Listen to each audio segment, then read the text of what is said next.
I hope everybody realizes, young and old, that the water is absolutely essential to the life of each one of us. There's unlimited supply of water in the world, and we have to work to use it properly and to establish a high enough value on that water that somebody thinks twice about how they do use the water. Water is life. Everything depends upon water.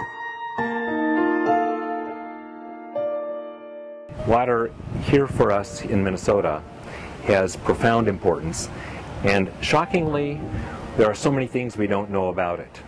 We don't know how much of it we really have, particularly groundwater, that water that's deep under the surface, that we're pulling out with wells and pumps. What would be the consequences of our current use, and what will be the pressure from increased populations on this most precious water for us here in Minnesota.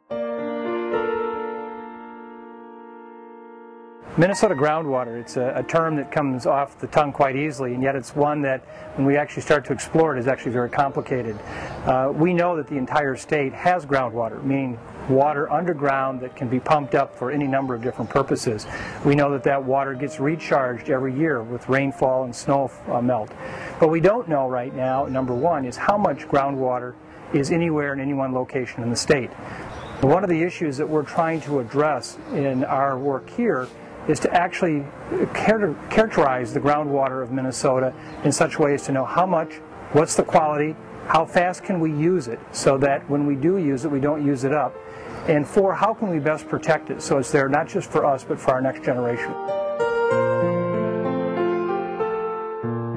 When we recognize what's happening in a totally related ecosystem, the role of wetlands is critical.